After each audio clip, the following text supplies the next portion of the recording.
YouTubers, Herb Lindsay here. How you doing? So I had scheduled a video to talk about a little true crime. Not that the subject of this video has anything to do with crimes that happened in Cincinnati, but this particular person is from Cincinnati originally. I would like to do more true crime stuff. I think there's a lot of people interested in some of the really classic crimes, some of the cold cases from 50 to 100 years ago, but there's one name that always pops up, and I had scheduled this long before the demise of this individual recently, so it's a very timely video. One name that always pops up when you talk about crime, criminals from Cincinnati, and no, it's not George Remus. It's Charles Manson. Yeah.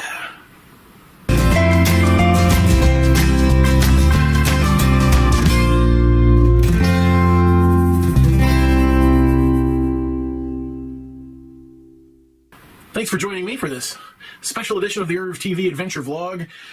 I know I'm opening up a can of worms when I mention Charles Manson. Everybody has a story, an opinion about Charles Manson in Cincinnati, where he lived, and some people think he went to school here, so I'm going to present the three most popular urban legends. But first, the facts. Alrighty, folks, Manson was born on November 12th, 1934, at what was then known as Cincinnati General Hospital. It's currently now part of the University of Cincinnati Medical Center. His mom was named Kathleen Maddox. She was 15 and she was from Ashland, Kentucky, the hometown of the Judds, if you are into classic country music. And she married a man by the name of William Manson on August 21st, which was before she had the baby. She was pregnant and showing at the wedding, and it was another man's baby. William Manson was not the father of Charles Manson. Alright, that's pretty much the end of what we definitely know. Nobody knows where they lived. They probably lived in Over the Rhine, although there's some pretty good evidence to say that they might have lived out in Price Hill, which was a great place. You would have had to have a little bit of money back to live in Price Hill. William Manson actually filed for divorce like 2.5 years after the marriage, publicly making it known the child was not his. So Charles Manson and his mother returned to Ashland, Kentucky to live with his grandparents briefly before moving to Charleston, West Virginia. So as far as we know, Manson only lived here for the first 2 to 3 years of his life at most. Those are the facts. Now let's talk about the myths. All right, Manson legend number 1. He attended Walnut Hills High School. The school has repeatedly denied that he ever attended school there. The only public schools that he attended were in West Virginia because that's where he was living when he was 4 or 5 years old. Experts say that after the age of 9, he didn't even attend public schools anymore because he was actually in a series of boys' homes and reformatories because his mother and her brother ended up in prison doing time for burglary, and he was actually, I believe he was a ward of the state. She tried to put him up for adoption at some point as well, and he ended up, like I said, he ended up in West Virginia, and I think over in Indiana at some point in boys' homes and reformatories. Manson legend number 2. Manson lived in Mount Adams in the 1960s.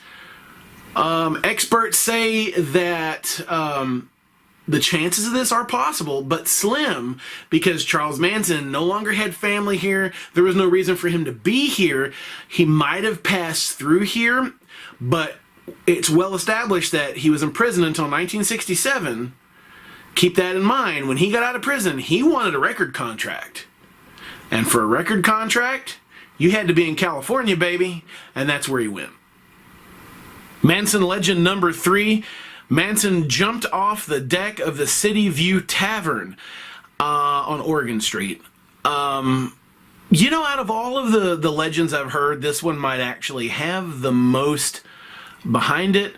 There's while it's unlikely he lived here, it is likely he passed through here on his way to California or traveling around when he was younger, because there are stories of him escaping from the boys' homes and the reformatories as a young man. So it's possible he may have been a transient and moving through. Anyway, stories say Manson drank too much tequila and would threaten to jump off the City View Tavern's deck. In some stories, he actually did jump off the deck. It depends on who's telling the story. They stopped serving tequila to keep Manson from coming in, oddly enough. The tequila-free policy is still in effect at the City View Tavern to this day, and if you ask the owner, he'll tell you the story's true. Once again, Manson's preference for California is well established after his 1967 prison release, as well as his emphatic disapproval of alcohol.